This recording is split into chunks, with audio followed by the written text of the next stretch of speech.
안녕하십니까. 2021년 6월 3일 최병무 이펙트 시작하겠습니다. 조국 전 법무장관이 낸 책, 조국의 시간이라는 것이죠. 그걸 가지고 이제 송영길 민주당 대표가 그 시점에 사과를 했는데 그게 뭐 사과 같지 않은 사과다. 뭐 이런 평가를 받고 거기에 대해서 강성 친문들은 대표직 내놔라. 뭐 이런 식으로 지금 요구를 하고 시끌시끌합니다. 자, 그러니까 민주당에서는 조국 사태가 지금 최대의 현안이 되고 있다. 이런 얘기인데 여기에 대해서 침묵하고 있는 사람이 있죠. 바로 이재명 경기도지사입니다. 왜 침묵하고 있을까? 어제 JTBC하고 인터뷰를 했더군요. 거기에 대해서 이렇게 얘기했습니다. 이미 정쟁의 수단이 됐는데 거기에 내가 깊이 관여하고 싶지 않다. 이렇게 얘기를 했습니다. 당대표께서 입장을 내셨으니 저는 당원으로서 당대표, 현 지도부의 입장을 존중하는 게 바람직하다. 이렇게 됐습니다. 그러니까 이건 무슨 얘기냐? 송영길 민주당 대표가 조국 사태에 대해서 사과라는 이름의 하여튼 기자회견을 한 것에 대해서 자기는 그냥 묻어가겠다 슬쩍 뭐 이런 얘기죠. 그러면 그 중에 친문, 강성 친문들이 반발하는 그 부분은 어떻게 할 것이냐? 뭐 이런저런 얘기가 없이 이걸로 달랑 끝났습니다. 그러면서 이제 이런 질문도 했었죠. 강성 친문 지지층이 비토를 하고 있는데 이에 대해서 어떻게 생각하냐 그러니까 그것도 당내 의견이 다른 건 너무나 당연하다. 국민에 맞춰서 가면 저는 큰 무리가 없을 것이다. 뭐 이렇게 얘기를 했고요. 그 다음에 그 형수 쌍욕, 그 녹취된 내용 거기에 대해서는 언제나 죄송하게 생각한다. 앞으로야 그런 극단적 상황은 발생하지 않을 것이다. 때 될 때마다 사과드리고 이게 통화를 했던 그 12년 전보다 지금의 이재명은 더 성숙하고 더 많이 자랐다라고 말씀드려야 할 것이다. 이거는 계속 그냥 죄송하다 이렇게 넘어가려고 하고 있습니다. 그는 언제까지 이렇게 죄송하다 이러고 넘어갈 수 있을지. 왜냐하면 그건 녹음이 있거든요. 그 녹음을 들어보면 이거는 뭐 정말 일종의 폐륜적 언행입니다. 그러니까 그 언행을 죄송하다. 글쎄 그게 경기도지사를 할 때까지는 혹시 먹혔을지 모르겠으나 과연 대통령을 하겠다는 사람이 비록 12년 전 일이라고 할지라도 자기 형수에다 대놓고 그런 쌍욕을 하는 정도의 인성을 가지고 있다 하면 그걸 우리 국민들이 어떻게 받아들일 것인가. 그냥 죄송하다고 이게 해결될 일인가. 뭐 이런 생각을 하게 되는데 그건 이제 뭐 저는 들어봤지만 시청자 여러분도 나중에 아마 굉장히 많이 들어보게 되실 겁니다. 그렇게 판단을 하시면 되고 제가 지금 말씀드리는 내용은 이렇게 이게 이제 전략적으로 침묵하는 것으로 보입니다. 이재명 지사가. 왜냐하면 조국 사태에 대해서 이낙연 전 민주당 대표나 정세균 전 국무총리나 이런 사람들처럼 뭐 마음이 아프다 뭐 어쩌고 이런 식으로 옹호하기도 좀 어려울 것 같고 그럴 경우에는 아니 조국이라는 사람이 진짜 단군 1회 최대의 위선자다 이렇게 지금 그 평가가 있는 사람 아닙니까? 근데 더군다나 불공정의 대명사입니다.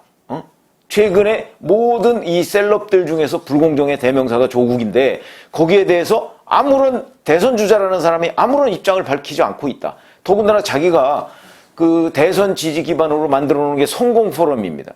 성공포럼이 뭐의 약자인지 아시죠?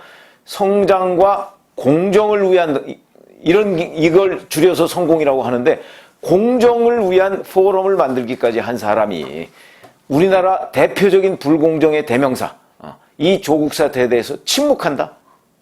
이것이 이제 그 이재명 경기도지사의 대선 도전사에 어떤 영향을 미칠 것인가. 우선 첫 번째 이게 이제 그 경선 과정에서는 적어도 친문들과 난 부딪히지 않겠다. 뭐 이런 이제 전략적 판단을 한 것으로 보이는데 자 그러나 민주당 경선에서는 그 말이 맞을 수 있을지 모르겠으나 본선에 들어가서 이제 누구랑 뭐 경쟁이 될지는 모르겠으나 뭐 이쪽에 예를 들어서 윤석열 전 검찰총장과 경쟁을 한다고 했을 때 윤석열 전 검찰총장으로부터 그 얘기를 듣지 않겠습니까? 아니 대표적인 불공정 사례인 조국 사태에 대해서 당신 침묵하지 않았느냐. 그러면서 무슨 공정을 떠들 가치가 있느냐. 이렇게 되는데 윤석열 전 검찰총장이야말로 지금 공정, 정의, 상식 이 브랜드를 자기가 선점하고 있는 사람입니다. 그렇기 때문에 집중적인 공격을 윤 전 총장으로부터 이재명 경기도지사가 받았을 때 이 지사가 과연 그에 대해서 뭐라고 뭐 그때도 뭐 대표께서 말씀하셨으니 이렇게 넘어갈 수 있을까요? 저는 그럴 수 없을 것으로 보는데 이재명 경기도지사에 대해서 지금까지 붙어있는 별명 잘 아시죠? 사이다. 무슨 얘기든지 시원하게 얘기를 해준다. 이런 거 아니겠습니까? 이 사이다의 이미지하고도 전혀 맞지 않습니다. 그러면 많은 이재명 지사에 대해서 많은 사람들이 어떤 생각을 하게 되느냐? 비겁하네? 사이다가 아니었네? 이런 지적을 할 수밖에 없는 상황이다. 그럼에도 불구하고 본인은 지금 당장 경선이 급하니까 경선에서 뭐 강성 친문들 자극해봤자 뭐 좋은 일이 없다. 아마 이런 판단으로 보이는데 길게 보면 이것이 결국 이재명 경기도지사한테 자, 불공정 사례를 보고서도 침묵한다? 그러면서 무슨 공정을 거론할 수 있느냐? 이런 지적을 피해갈 수가 없을 것이다. 이거는 굉장히 뼈아픈 부분이라는 것이죠. 그래서 본선에서는 아마 상당한 문제가 될 것이고 또 거기에서 이제 어떤 공격을 받을 것인가? 결국 정치적 이익을 위해서는 공정이라는 가치도 나는 배반할 수 있다. 이런 걸 지금 보여주고 있는 단계다. 이렇게 생각을 합니다. 그런 점에서 본다면 자, 이재명 경기도지사의 이 조국 사태에 대한 침묵 이런 것들이 아마 상당한 정도로 우선 정치 쟁점화 될 가능성이 매우 높고 그리고 이거는 뭐 지금 와서 입장을 밝힌다고 해서 뭐 뚜렷하게 더 나아질 것 같지는 않습니다. 그러나 지금이라도 입장을 밝히면 그래도 뭐 이런저런 평가를 하고 나중에 변명이라도 할 수는 있겠지만 지금 하여튼 침묵하기로 작정을 한 것으로 보입니다. 이렇게 보이면 이것은 당원들한테는 뭐 핑계가 될 수는 있지만 적어도 국민들한테는 핑계가 되지 못할 것이다. 이런 관점에서 본다면 이 조국 사태에 대한 이재명 지사의 전략적 침묵은 결국 전략적 실패로 돌아가는 것 아니냐. 저는 그런 생각이 들고요. 만약에 이제 뭐 6월 말부터 이달 말부터 민주당 대선 후보 경선에 들어갑니다.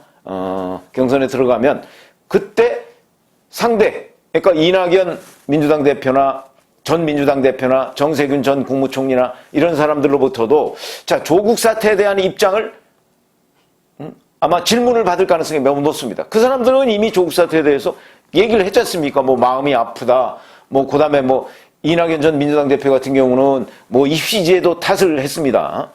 그게 왜 입시제도 탓인지 그건 뭐 정말 말도 안 되는 얘기지만 여하튼 친문들의 표를 의식해서 그래서 조국 전 법무장관에 대해서 오히려 두둔하고 뭔가 동정심을 가지고 있는 듯한 얘기를 이미 밝힌 바 있고 그런데 이재명 지사는 아무런 입장을 밝힌 바가 없고 송영길 민주당 대표의 사과로 가름하겠다 그러니까 송영길 민주당 대표의 사과라는 게 굉장히 깁니다. 긴데 예를 들어서 검찰개혁, 언론개혁 뭐 이런 걸 해야 되겠다 뭐 이것도 여전히 있지 않습니까?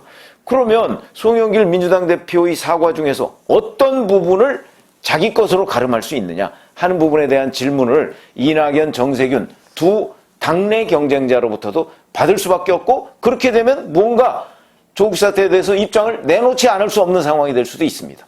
그럴 경우에 지금의 침묵이 본인은 전략적이라고 생각할 수 있을지 모르겠으나 일반 국민들로부터는 정말 비겁하다. 그러니까 아주 얄팍한 어떤 정치적 이익 뭐 이런 걸 위해서 공정이라는 정말 큰 가치 그리고 본인이 지금까지 공정은 나의 브랜드다 이렇게 주장을 해왔고 자기 지지 모임의 이름까지도 그렇게 지었으면서 불공정의 대명사에 대해서 아무 말도 안 하고 있다 하는 부분이 국민들로부터 어떻게 평가받을 수 있을 것인가 하는 부분에 대해서 저는 매우 강력한 의문이 드는데 여튼 뭐 본인이 그런 식으로 결정을 한 것은 뭐 굉장히 신중하게 결정을 했겠죠. 이게 얼마나 중요한 문제입니까? 그렇긴 하지만 아마 경선에서도 공격을 받을 소지가 있고 그리고 본선에서는 더욱더 말할 것도 없다 하는 관점에서 본다면 전략적 침묵이 아니고 전략적 실패일 가능성이 높아졌다. 자, 이렇게 평가를 하겠습니다. 감사합니다.